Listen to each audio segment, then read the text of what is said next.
Hello, everyone. Welcome to Achieving Success with Olivia Akin. I'm your host, Olivia Akin.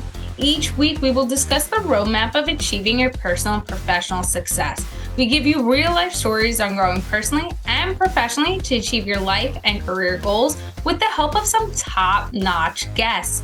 Today, we are speaking with Ed Lattimore.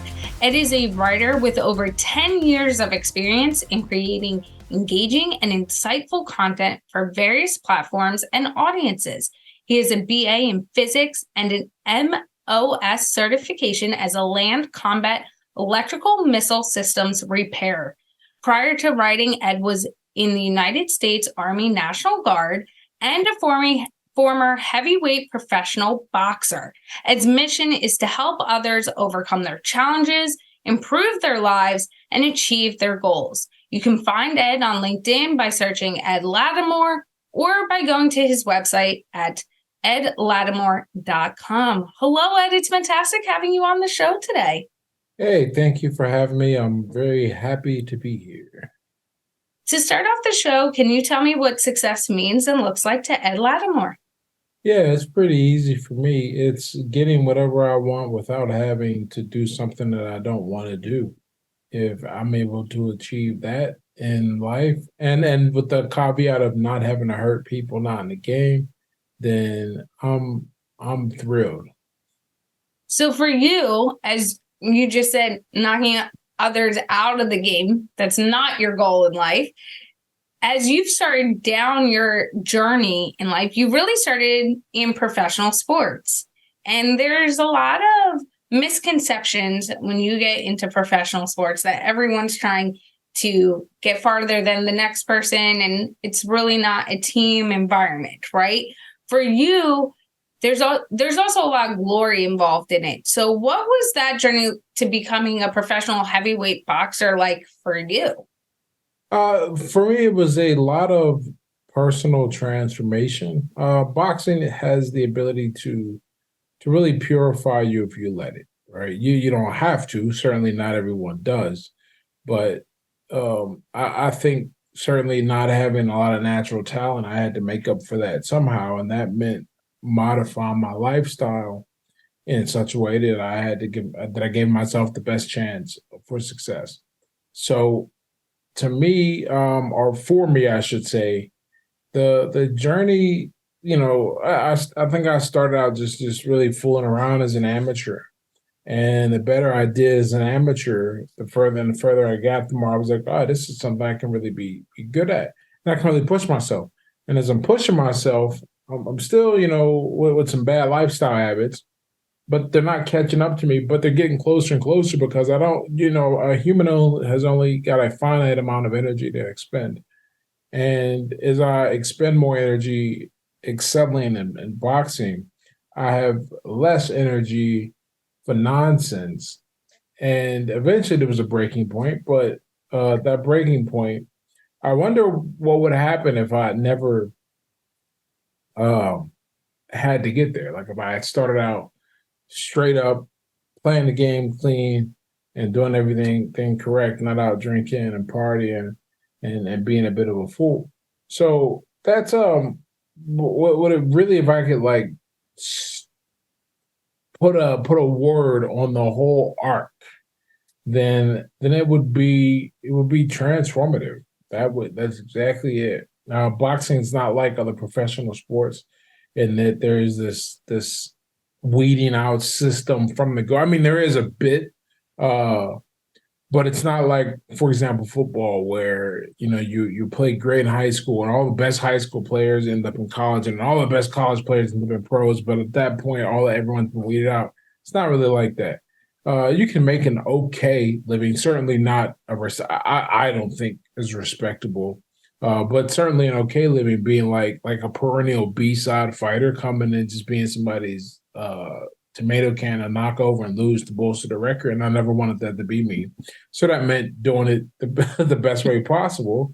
And yeah, it was a transformative journey to turn myself into somebody who could do it full time and not as an opponent. For you, like you just said, you brought up the word transformative quite a few times.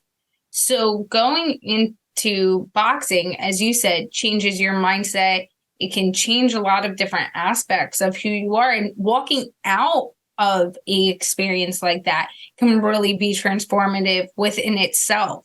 So for you, as you were going through the notions and building up your boxing career, what were some of the things, even looking back now, that you go, oh, I wish I saw the writing on the wall, or that I was creating this bad habit that I wouldn't have had to get to that breaking point you had mentioned because I would have been aware of it? You know, I wish so I'll be this December, December 23rd, I'll be 10 years sober. And that lines up with the year I turned professional. My amateur career, I was still a heavy drinker. I I would like to think there's an old saying at least my mom used to say to me. She goes, "God protects babies and fools," and I like to think that I did pretty dang well for somebody that was a fool because I had some kind of protection around me. Um, I don't, when I really think about this, and this is one of the things that prevents people from getting sober. I think a lot of times when there was clearly a problem in most of their life, but a few key areas there are no issues. It's very hard to tell somebody, bro, you need to put it down when they're at the top of the professional game, whether that's corporate or academic or or sports. And for me, everything was going really well. So I wish that there was something that would have said, "Hey," earlier, because ultimately, here's what happens is that I was always a guy. I don't have a problem looking into the future. A lot of people are really bad. They're really, I say, people are bad at the future. They're not good at anticipating what's going to happen, and if they are, they're not good at doing something about it. Well, I looked at everything from what I knew about boxing and the way things were set up, and I said, I need to make sure I have like another skill when this is taken away from me. And then because the odds of it being taken away from me before I've achieved significant financial success is great. That's just the name of the game. So I went back to school between I think I had three pro fights. It was like at the early part of my career.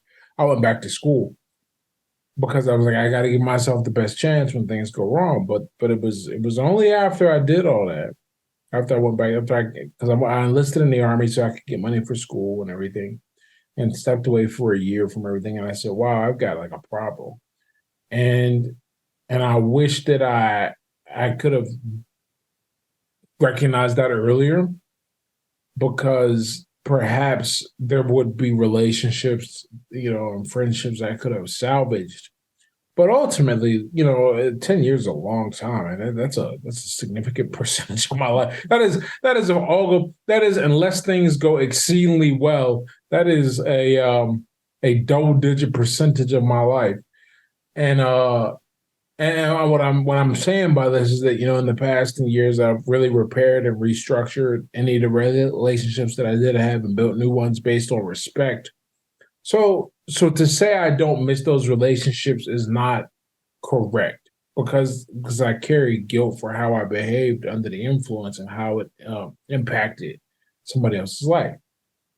With that said, there's nothing I can really do, and I'm happy how things have turned out. So I would have liked to, from my success perspective and a sporting perspective, it'd be nice if I could blame shortcomings on drinking. But to be honest, I mean, I did just about everything you can do as an amateur. And when I was drinking, I did just about everything you could do, short of go to the Olympics. In fact, yeah, I got a national and a state, and not multiples, but one time, but largely because I was old. I was older than average. It just made sense to turn pro. For you, you brought up quite a few great points in that I want to touch upon as well. And one of them being the fact that, especially in a high performing environment, right? You're at your top of the game, whether it's due to sports and corporate, you own the company, whatever it might be. Sometimes people are scared to come to you and go, hey, you have a problem, because they're seeing your success and they're going, well, I don't want to rock the boat. I don't want them to turn around and then get me out of the group. I see it a lot with my professional athletes all the time, is they've the yes people all around them. And the yes people are scared to say no or point things out because they're getting some financial gain around being you as well. And I think that's the hard part that pro athletes have, is that people sometimes can be genuine, but when there's an issue, they don't want to bring it up, even though it's in the best interest of that athlete or that high performer in the company. You know, Jennifer Aniston has come out as saying, and Matthew Perry had said it, of like, she saved him. She was the one who said to him, you have a drinking problem. I'm noticing it on friends. You need to get help. And it was because everyone had been noticing it, but no one would say anything. And she's like, I got to say something. As a friend, I have to show up. And, you know, I've had that experience in my personal life too. I knew someone who was definitely on the bad side of life's roller coaster. He had formerly been addicted to painkillers, and he was in recovery, and then him and his wife, and the wife was my friend, were getting married, and there were signs that were showing up. And I'm like, he is not okay. But everyone was so scared to touch the conversation with her or with them that obviously there was something going on, that no one was willing to raise the hand and say, hey, he's showing up, and when we're trying to talk to him or ask him to do a task, the phone is directly touching his face, and he still is not coherent enough to know what's going on. And that's a red flag, because 5 minutes ago, he was not that way. And when I finally brought it up, one of our good friends turned to me and said, you shouldn't have done that. It got her mad. And I said, why? So then 5 years from now, when both of them are struggling, then we support them and show up? And she was like, yes, because it's not our business. But at the end of the day, the well-being of others around us that we care about are our well-being. And I said that to her. I said, I'd rather be the friend that is no longer the friend because I showed up and said, hey, is everything okay? I don't think this is going in a positive direction. Than the friend that sat back and 5 years later, when there's something bad happens, the other person goes, I wish someone pointed this out because I just couldn't see it at the time. And I think that's a really important fact.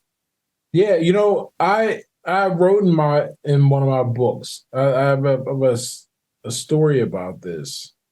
When I realized, because I had an inkling that I might have an issue, and I brought it up to a friend, and I said I was thinking about going to AA, and he's like, "Hey man, you sure about that? Like AA is forever, you know, kind of hedging it, you know, talking me out of it." And this has always stuck with me because it's not like he's a bad friend or anything like that. But one of the things you have to remember is when, and drinking is the easiest place to see this, is that when you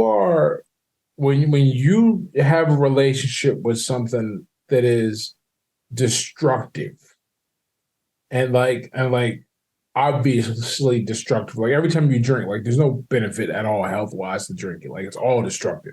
But like you can shake it off and be all right. Like if you have a glass of wine with dinner, you're not gonna ruin your relationship. Okay, so if 9 people have that relationship, positive or at the very least not destructively negative one, but you, every time you have a drink, you go haywire. people don't want to feel like hypocrites.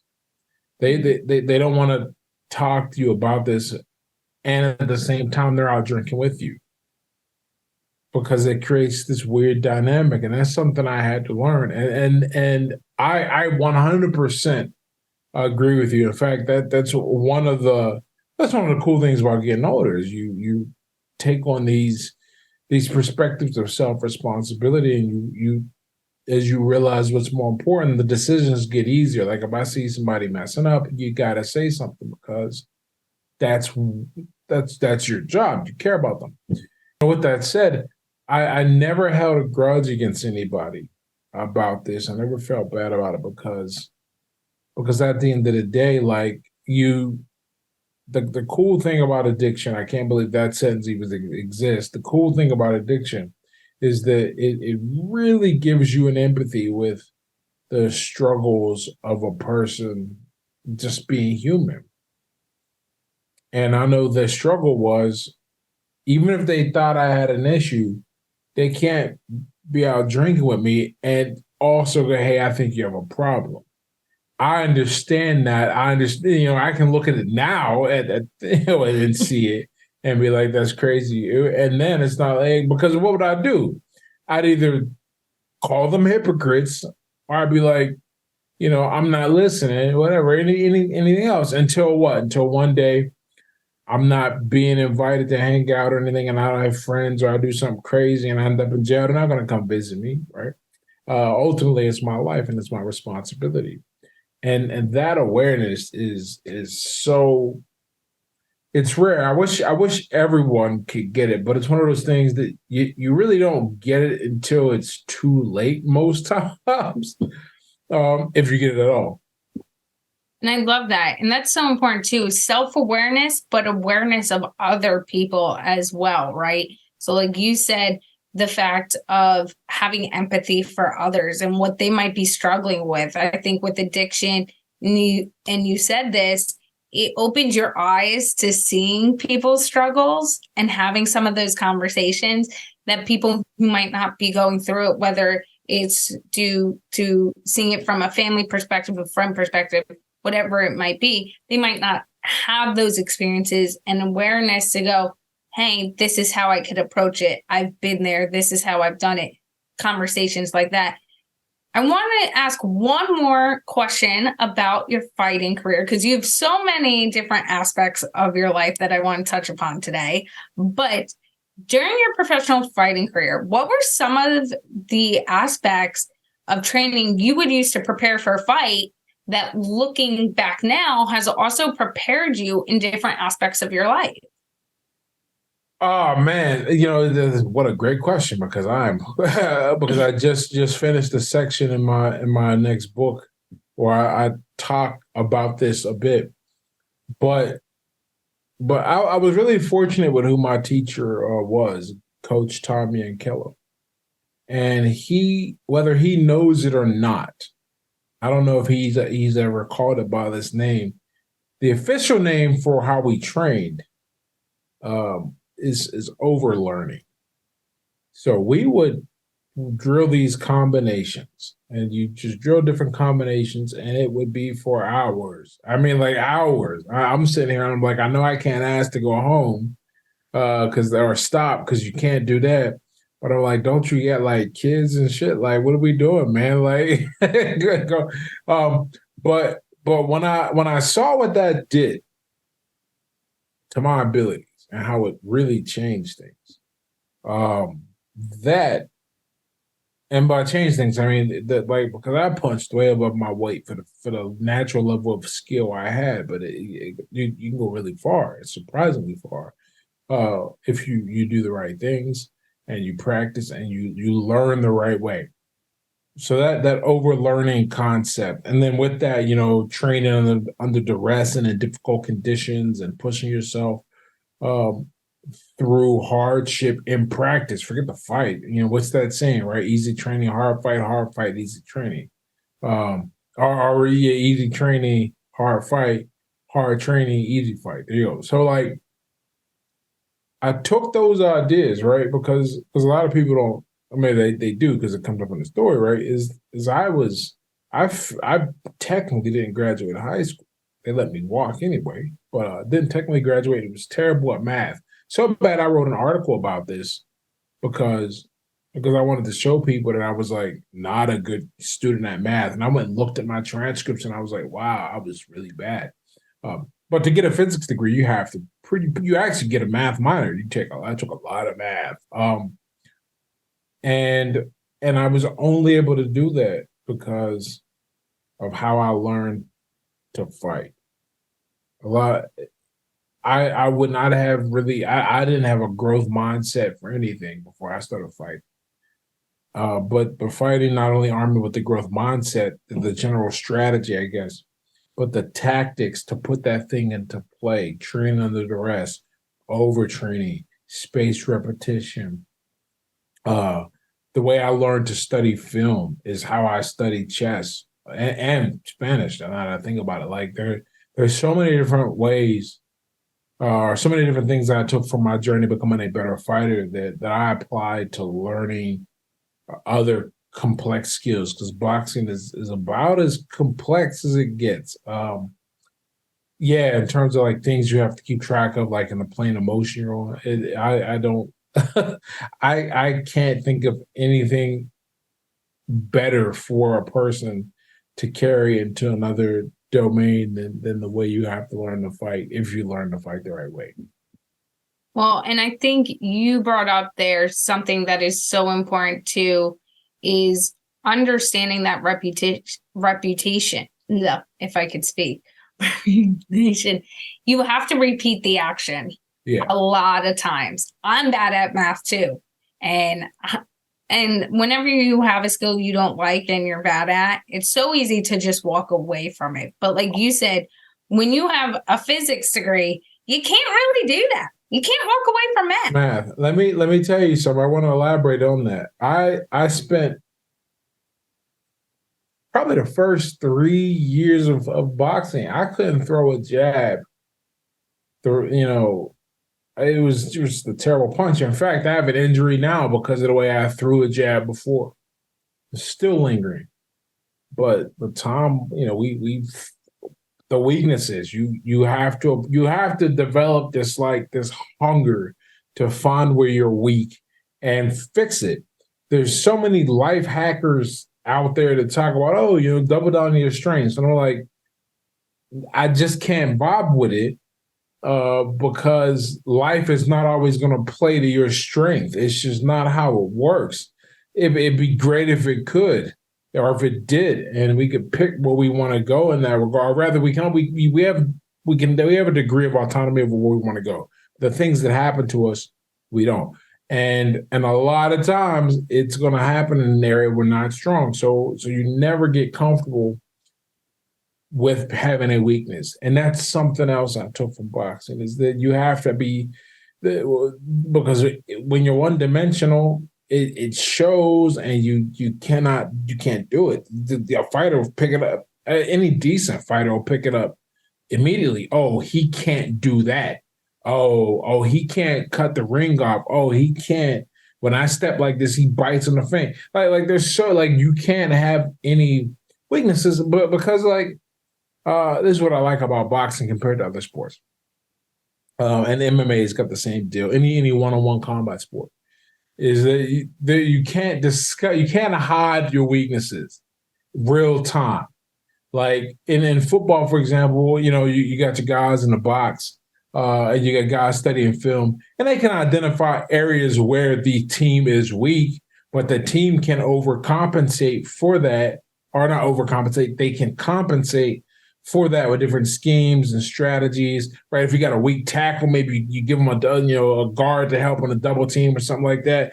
Things that you got an overpowered defense. You got all these things, right? You can do. In fighting, we don't get that. We don't get that top-down view if for any other reason and the fight's happen in real time. But then you have a guy in front of you who is doing it, and that's what makes the fighter pretty good. He goes, you learn to test those things. That's why the first round is the filling out round. You're saying, okay, are you the person you say you are? If you are, then then it'll take me longer to figure these weaknesses out. If you aren't, well, it will be a short night. And that is the most awesome part. You don't get comfortable having weaknesses. It really changes your mind about that. I realized as I'm having this conversation, I never could understand, or I never articulated clearly why I had a big problem with that line of advice to double down on your strengths. And it's because I think my experience has taught me that's gambling. That's hoping that something doesn't happen that will happen. You know how I said earlier, people are bad at the future. That is a manifestation of that terrible skill we have at realizing things are going to happen, and we have to do something about them. And when you decide to double down on your strengths at the expense of your weaknesses, what you're pretty much going is, oh, it's good. What you're saying is it's going to be okay. How things have been is how they're always going to be, and I'll be prepared for it. And that's not safe. No, it's not. And talking about your weaknesses, and something you had touched upon a little earlier, is how math, especially in high school, was a big weakness of yours, and how it was not something you enjoyed. So as you left boxing and you went into the Army National Guard and went into college, let's touch on the fact that you decided to get your degree in physics. I'm gonna give you the as abridged as I can, because I've told this story a lot. I'm getting better at it, but each time it's so. When I decided to go back to school, really one of the strongest motivators was this job I had. I was selling phones at T-Mobile for $9.28 an hour on commission. I was unhappy, and then I realized that it's cool right now because I'm like 27 and my boxing career is visibly moving on. So no one thinks I'm a loser, but like I don't have any money, man. This sucks. Like I don't have any skills either. So I approached it strategically and intelligently. I said, okay, the only thing I know at that time, the internet wasn't what it is today. I mean, it was still good, but like now you can hop on and make all kinds of money. But I went and looked and I said, all right, what are the best paying jobs that I can get? And what do I need to study to get those jobs? And then just to make sure I was happy, I looked at the employee satisfaction rankings. And that list overlaps the highest paying, highest customer satisfaction. I mean, there are a few outliers, but the commonality that overlay had, you gotta have it's a math heavy discipline. Maybe not like a math degree is required, but we're talking about engineers, a lot of engineers, programmers, supply chain management, industrial, like everything like that, right? So I said, all right, well, I'm going to go back to school and I'm not going to waste that time or money. So let me make sure I go and do it in somewhat math. So the goal was to go back for just math, as silly as that sounds, right? Given my background and not being good at math, but I spent a lot of time in preparation for that, breaking down my weaknesses. So I go through, I enlist, and through my enlistment, with the 94 Alpha, the Land Combat Electrical System Engineer, I have to go to do my AIT, Advanced Individual Training, down in Fort Lee, Virginia. And as part of that, they put me through a 6-week course, basic mechanical and electronic theory. And I said, oh, this is closer to what I want to do, which was electrical engineering. So I decided that's what I'll do. And then as I'm in my electrical engineering classes, when I get to school a few months later, I take physics 1, and we do this experiment where you have to use the equations for projectile motion to figure out where a projectile is going to land. And I do my equation, and it's just an equation, but then you match it with the experiment, and we had to put a piece of tape on the floor where I thought my bead would land based on the initial angle and the weight of the bead and all that. And then let me tell you, the bead landed exactly where I said it was going to land. And I said, this is like real magic. This is what I really want to study. And it was so I found a program locally that had a double degree in engineering, electrical engineering and physics, and I went to that. But like halfway through, I started making money with my writing, and I said, okay, well, I got all these physics, credits, and I'm not gonna quit. I'm too close to the finish line. So I graduated with my degree, but left the electrical engineering stuff on the table, and so here we are. That's how that happened. Well, I love that. And, the fact you strategically placed out what you wanted to do with the time you had in school, I think is so important. A lot of individuals get into college or different environments and they're like, I'm going to do this, I'm going to do that. And they go and they take their classes, but they forget so much of the time the power of networking, being involved in different areas of a campus, saying, hey, I'm strategically going to spend my time, if I'm not doing well in this class, going to study groups, going to a learning center, and really doubling down on that. I think strategically placing your time and figuring out where the strengths are, where the weaknesses are, and where to focus is so important, whether you're in school or in your personal life or professional life. Like, I think we always need to reevaluate that. One last question before we go down your writing journey. I want to ask you what it was like for you being in the Army National Guard while attending school. Because we have a lot of individuals who are active or reserved who are thinking about going back to school, getting that education while they're enlisted in some format. And even individuals who aren't and are seeing classmates or different people in their community trying to handle both, they don't understand there's a lot going on during that time frame, and a lot of unexpected things can happen too. So for you, what was that process like? I was laughing when you said that because that's only part of it. Remember, I was fighting pro when this was happening. And so I was fighting professional during the Army and in school, which was, it was a period of my life that I remember being tired. Like if I remember anything, I was tired. Like I don't but I here's how I felt. I felt like I had spent my 20s pulling a rubber band one way, the negative way, and now I was readjusting. So I had to do all of this at the same time. And I knew that it would be worth it. I said to myself one night when I was sitting there drinking on a stool when I was like 27 or something, I remember thinking, I said, am I going to have more options or fewer options in 5 years? If I keep doing this shit, I'm going to have fewer options. And I didn't have any money, I didn't have any skills. I don't think I had any respect. No network to speak of. It's like, what would I do? But how can I, take the next 5 years and really double down and get to a place where I should have been when I was 25? Well, which is how I felt. Now, whether that's over ambitious or not, totally different story. It's just how I felt. So I had to do all that. And as far as how it was, my situation. If anyone out there is listening and they're like, oh, this sounds rough. Yeah, you got to remember something.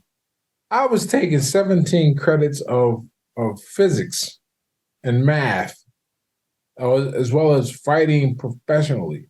But like that's just and in the Army's a side note. Like it really is. Like in fact, I look forward to drill weekend because that meant that I didn't even though I had to be up at like 5 a.m. I had to be up at like 4:30 a.m. because like I think first formation was like 5 or something like that. Right, it's a break. Like it's a break from everything because I'm not going to practice. Actually, no, some days I did go to practice after, but like. And no, it wasn't a break. What am I saying? Like it was just it was a lot of work, but it was worth it. And so I think the bigger message, forgetting the extreme difficulty, because you can't just like some degrees you can phone in, right? In fact, I would actually say most things you study you're kind of making an argument. You're either making an argument, so it's subjective, or you're regurgitating information, right? Very few things that people study, because these are hard and people are lazy. Very few things are, here's a right or wrong answer. All right. Either you get it right or you get it wrong. Now, if you're walking in the right direction and you happen to end up at the wrong place, your work is right, but you got the wrong answer, we're gonna give you some credit. But like, you wouldn't expect to be paid for a pizza that you delivered to the wrong address, no matter how much work you put into making it, kind of deal. So it was much more difficult for me than I think it would ever be for anyone. And I don't have the support of, like, part of the thing that made going back to school so hard, it took so long. I have no support either. I mean, like, okay, that's not completely true. I had met my wife by that point. She wasn't that yet. She was my girlfriend, but she she was to my support system. But in terms of, like, I had to earn all my money from fighting to feed myself and keep roof over my head, or whatever refund I got from the army, and and loans, and that was it. Like, there was no family or anything that helped. So it was about as hard as it can get. I think the only way it can get more difficult is if I had a child. So anyone out there thinking about this, you likely aren't interested in physics or fighting professionally. So if you want to do it, you should do it, because everything you get better at, every skill you have, opens up your network in ways that you don't know, but you will almost certainly benefit from at some point. And that's one of the things that has really become clear. The better I did, the more people I met who were at a certain level, and the more opportunities I get. And I'm seeing that happen right now with my writing. So it's interesting. And that's what I want to touch upon too. Is now let's go into the writing piece of your journey. So a lot of your things you had done up to the point and before deciding to write, some people might look at as tactical, right? So fighting, you have to strategically think, you got to be tactical with your moves, you got to train, and there's a direction to go in, right? The military, you have to tactically train, you have to continuously train. It's a certain mindset. Physics definitely aligns with that, right? As you just said, right or wrong answer. So how did you go through those different sections of your life and then decide and make the decision? And you brought this up earlier, you made the decision to start writing while still in school. But what was the light bulb that went off on your head? Because a lot of people would say writing is very different of the extremes because it deals with a lot of creativity, and it is your words and your thought, your process. And to your point earlier, you've done lots of different articles in the past 10 years. You've written a book. You're writing and finishing another book that will be coming out. So you've really gone through the motions of writing and making it a career, making a difference. So what was that like where you said, I need to now tap into that more creative side? So that's funny, man. Because I never think about writing that way. Here's a crazy little secret. A lot of people don't know. So you can look this up, by the way. You know who the best performers are on the GRE, highest score on average? The physics students. It's expected for the math portion. They outscore the mathematicians. But the writing stuff, it's mind blowing. Why is that? The education, what we're doing in physics, and this is going to tie into writing. I'm not off on a tangent. What we're doing in physics, we're describing the universe. It's short for physical science, the science of the physical universe.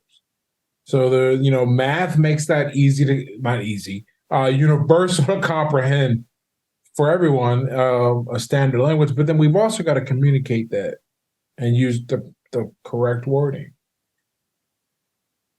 I wrote so many labs and broke down so many articles from the American Journal of Physics that my communication skills skyrocketed. Like, you should see my writing before and after like I went through. You can see it gradually improve because it's not only does the writing have to improve, but more importantly, my thought process and how I look at problems has to improve. You like that's really the real benefit. I keep my degree right here in my office, not because I ever plan to use it, but for two reasons: to remind myself that I can overcome anything, and really to remember the thought process I have and the way I approach situations and problems. All right, so that will likely explain why how I see writing. Uh, but by definition, you need restraints to be creative. If you don't have anything holding you back, uh, there's nothing to kind of create and move around. You're free to do whatever, and you get some really awful shit when that happens. I mean, people don't have like a structure to work with. They don't even know how to build something, but it's only when you master that structure that you can go off on a tangent, when you go off and make deviations, and it still turns out not just as good, but often better. You know, what's that old saying? You got to know the rules to break them. Once you know how to make a recipe, man. My wife in the kitchen is crazy. I'm like doing this shit from memory, and I'm like, I couldn't even. It's like I didn't know the recipe. I just had a feeling that this would work with that, and I'm like, well, that's from years and years of cooking. I don't know. I'll never do it. Right? Writing is the same way. So all it is a reflection of my thought process. I'm trying to clarify my thinking on a particular issue. Now, caveat, I'm not talking about fiction. I'm working on some fiction on the side right now, but almost all of my writing has been up to this point non-fiction on different things that I'm interested in, different thoughts I have. And when you write, what you're trying to do is you're trying to take what's in here and get it to someone else with as little loss as possible along the way in the signal. And an ideal word would just be an instantaneous transmission of thought into your head. But we don't have that, so I got to use words. But to get that clarity, I got to start out with a clear signal. I got to start with a clear source. Otherwise, you know, the loss that will happen, it'll get to a point where you're like, huh, what are you talking about? It's like the telephone game, okay? Mm-hmm. So that means I got to clarify my thinking, and that's why I write. I write to clarify my thinking. And I know it's clear if other people get the point I'm trying to make. And I love how you brought that up right there, because I think that ties into so many things. I think that so many people too get tied into sometimes. And I am a pure person who does this, and I will admit it, is I get really passionate about something. I have a story to tell you, and I start telling that story and I deviate and I tell you two other stories to get there. And one thing I've done and practiced is, especially in the last year since starting the podcast, doing a TEDx, all these things, is you have to be really concise with your words. And one thing I have told people to start doing is make every word try out, right? So is it a filler word that you're just using, or is it a word that has purpose? And I think a lot of people forget that sometimes. And when we get passionate or we want to write something, and like you said, if you're given no direction, it doesn't matter if you're writing a process or procedure for work or a note to someone or writing an article or a book. If sometimes you can go down the rabbit hole, start in one point, trying to say your point, and you go far left. And instead of saying your point, you've said three other points, and everyone's lost to where you, like how you got there and where you're going with it. And I think the importance of being concise and continuously challenging yourself to get to the point, and is it clear? And like you said, starting with that clear connection to going, this is what we're talking about. How can I get there? As well as something you said earlier, as well, of making it understandable to whoever is reading it.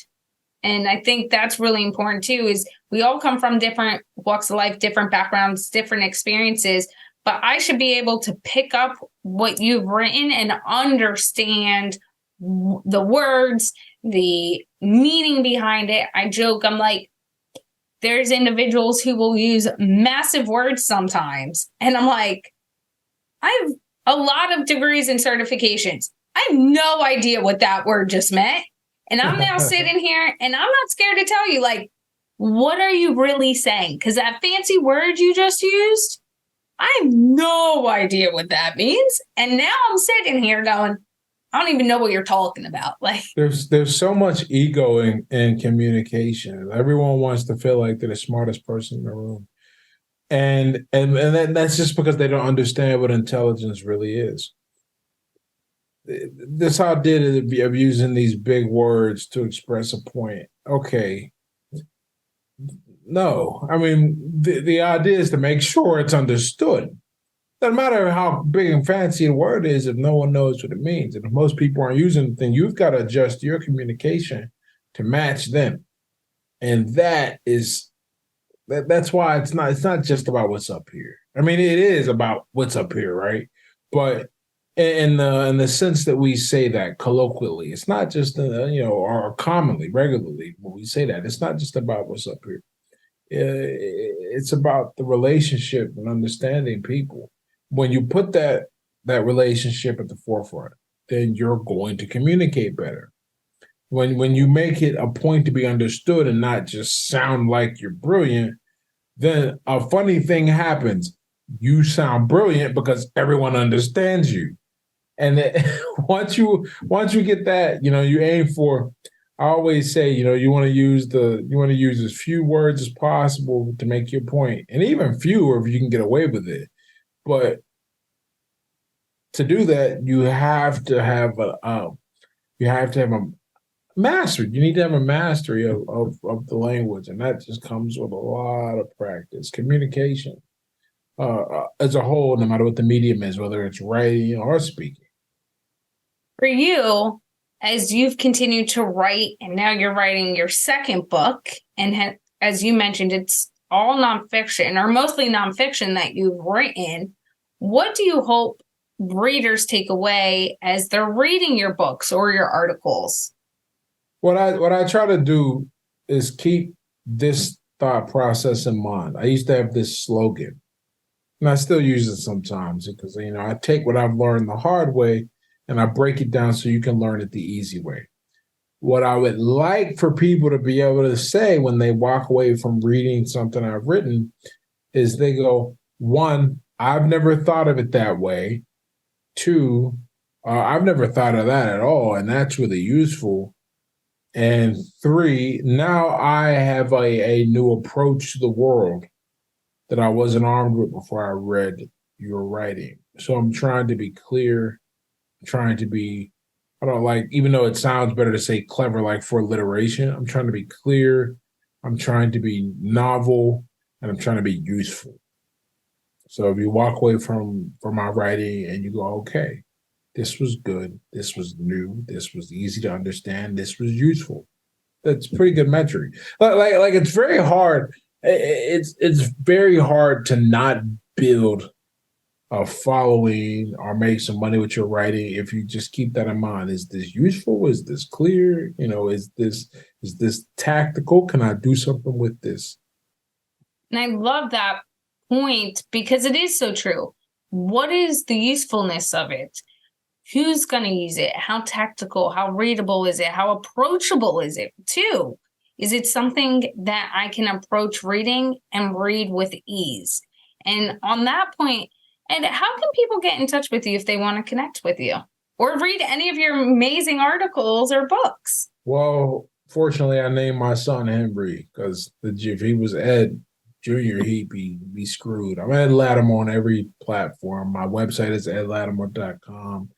I'm Ed Lattimore on Twitter, Instagram, LinkedIn, and Facebook. So you can reach me in all those places. My YouTube channel, someone beat me to it. I'm Ed Lattimore 1. But just type in Ed Lattimore because there is no Ed Lattimore 1. No idea why that exists. Well, thank you, Ed, for all of your insight today. All right, thank you for having me on. I'm really happy. This has been a great conversation. I loved this conversation, and it was definitely one of my favorites and a great recording. And I can't wait for everyone to really get some of these key takeaways that you mentioned. And a few of those key takeaways from today's conversation is think about what could happen in the future when you start preparing for your future and start laying down those seeds, you are prepared in case something comes up, and it keeps your mind in motion as well. And another key takeaway is if you see someone messing up, say something. They might not realize in the moment that they're messing up or changing the projection of their life. So if you stand up and be a voice for someone and just say, hey, I'm catching these things, it can end up making all the difference. As well as hard training, easy fight, and easy training leads to a hard fight. Now, that could be in boxing, or you can take that to life and work. If you train hard, when you have to step up to the plate and do the task, it will end up being easy. If you don't train for it at all, when it's time to actually do that task, it will be very difficult and daunting, as well as double down on your weakness. I love how Ed said this earlier because it is so true. When you realize your strengths and weaknesses and you keep working on those and practicing those weaknesses, pretty soon, at some point, those weaknesses are now going to become a strength. And when you need to stand up and use them, you will be equipped to do so. And lastly, ask yourself, if you keep doing what you're doing, will you have more or fewer options down the line? I love this. Was probably one of my favorites that Ed said, because it is so true. Sometimes we have to take a step back and go, if I continue going down this path, am I going to have more options and more opportunity, or am I going to have less? And what do I really want from this? This was a great episode with our top-notch guest, Ed Lattimore. Thank you for listening and have a successful day.